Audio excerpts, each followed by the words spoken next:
We've got major news in the Lorcana space. That's right, we have information about the next two Lorcana sets. We have Archia's Island and Reign of Jafar coming in 2025, and from all intents and purposes, it looks like Lorcana is going to continue with the model that currently exists, where they're printing, roughly 4 sets a year. And while things in Lorcana land have been good since the release, I do believe they can do better. I want to talk about some things that I want Lorcana to continue to do extremely well, and I also want to talk about some things that I want changed. So yeah, I'm going to have some complaints in this video. If you're not ready for that, you can let me know in the comment section right now.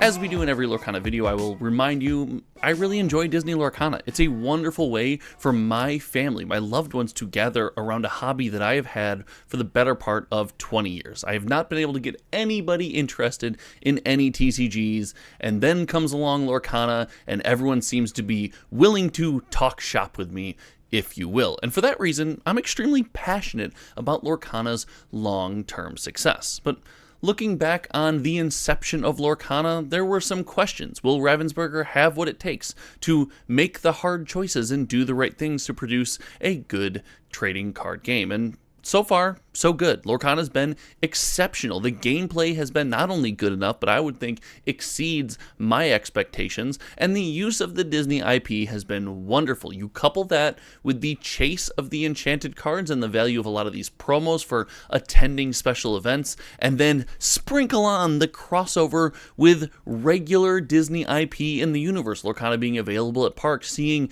trailers when we went to Moana 2 and things like that, and getting a Moana card at the movie. These are all, in my opinion, recipes for success.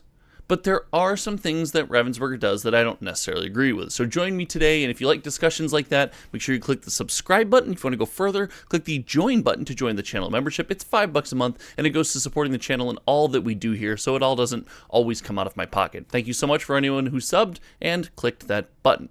But without further ado, I want to start with some of the positive things. And in recent sets, Lorcana has made an effort to make their enchanteds start to stand out. I had said several times that I don't love the fact that enchanteds from different sets look, well, for lack of a better word, homogenized. All of the enchanteds kind of had the same look, they had the same feel, and nothing really helped them stand out on a set-to-set basis, rather than the characters. But now we have the Sketchbooks Enchanted, Lorcana's latest enchanted drop, and I believe that the ability to separate out visually where your chase cards come from is extremely valuable. Heck, I am really high on these in the long term, even though on the secondary market, well, none of them are all that expensive. We're about to get into why, but I really think that this is a massive win. The other massive win that I believe Lorcana has leaned into is the public availability of the product. And by that, I mean its availability in things like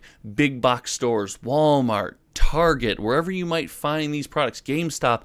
I think this is an absolute win. As someone who's come from trading card games where, let's face it, our hobby doesn't always sell the best on shelves. Not everybody knows what is going on. Disney gets a bit of a pass here. They get to have the eye-popping Disney characters, the attraction to your favorite movies and fun times in your life, while still being available on these big box stores on very public shelf for a lot of eyes to see. But in my opinion, this is the cause of the biggest detractor so far. And that is, while Lorcana is wonderful, it's doing great, and people love to play, people are collecting it, you are still a trading card game. And with being a trading card game comes a couple of inherent pitfalls. And the first is, well, you have to satiate a community that wants to engage with your experience in multiple different ways. Now, Lorcana is not the first trading card game to have a struggle here, and most new trading card games, especially in the last 5 years,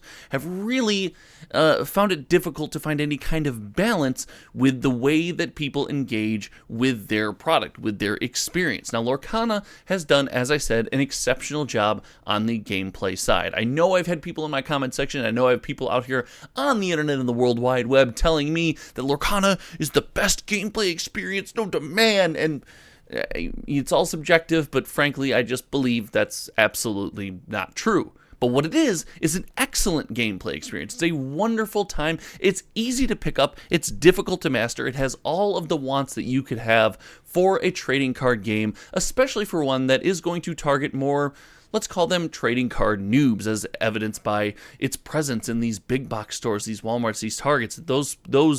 Those platforms don't really necessarily market themselves or bear themselves the most profitably to those of us that are hardcore gamers spiking the meta. That's not to say those people don't exist in Lorcana, but that's not where the game shines the most, and I think it's doing a wonderful job in what it's doing for gameplay. And the other side of that you have to placate to and, adhere to the needs of this side of your community is the collector's side of your community. And Lorcana gets a little bit of a pass there because of the Disney IP, but I do believe they are falling short here. And the big reason is they haven't learned the age-old lesson of print runs when it comes to trading card games. And again, like I said, I think that has something to do with, the need to be in big box stores and on shelves. And look, I'm not sitting here advocating for crazy expensive cards and, boxes to be coming out and through the roof. That is absolutely not what I'm doing.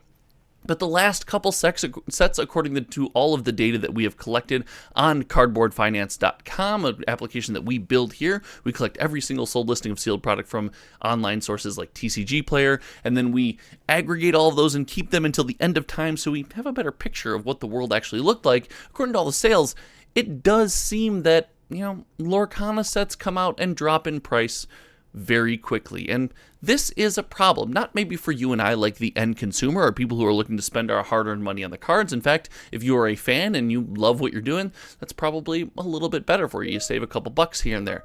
But it does hurt when you cannot get out there and know that the product that you're buying is going to maintain a certain value, especially because trading card games are built on the balance of play versus collectabilities. They are collectibles for a reason, and you couple that with the fact that stores have reached a point where you're struggling to make significant amounts of profit enough to justify all the extra work when it comes to carrying a game like Disney Lorcana. Look, we live in an ever-reaching digital world now. Many stores are pressured to meet the prices of online retailers, and I'm not saying that's all stores do it. I'm sure you in the comment section is about to type and scream at me. That's not how it works where you're from, but most stores are pressured to meet this price, and if they don't, they will often lose customers to online retailers such as TCG Player, where you can get a box for, well, let's just call it significantly cheaper. I say all that to say this: a stable box price would go a long way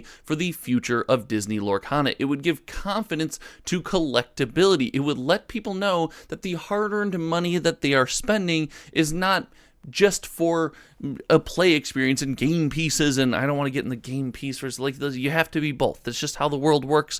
But it also lets them know, hey, your collectibles, your time, your money, your effort is being respected, and I think that is a great thing. It also builds a bit of a hype cycle. Lorcana, much like Pokemon, doesn't have the problem that something like Magic the Gathering has. They don't have the issue of we have to keep all of our stuff reprinted because the only way to engage with this is to play the game. No, Lorcana, the community, is built largely on casual players and collectors, which means you have a wonderfully stable community. Giving those casual players and collectors value in the things that they have spent their hard-earned money on, I think goes a long way for Disney Lorcana. But there's a ceiling, there's a roof there. I am not advocating for box prices to come out and go all first chapter on us where they're $400 in the first month. No.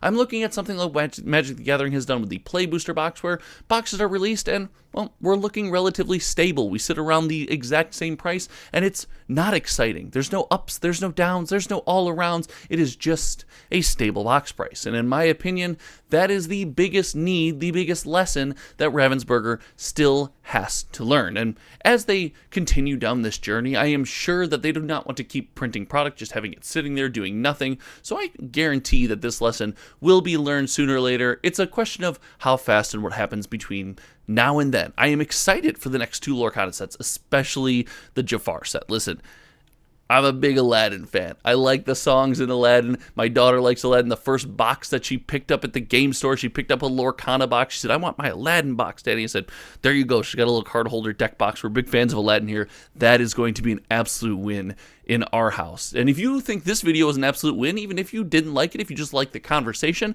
make sure you let me know in the comment section below. Again, that sub button is sitting right down there, and for a small channel like mine, it helps out more than you can possibly imagine if you were to click it. Thanks so much for hanging out. Until next time, you all know me. My name is Josh, and I will see you around. All right, goodbye.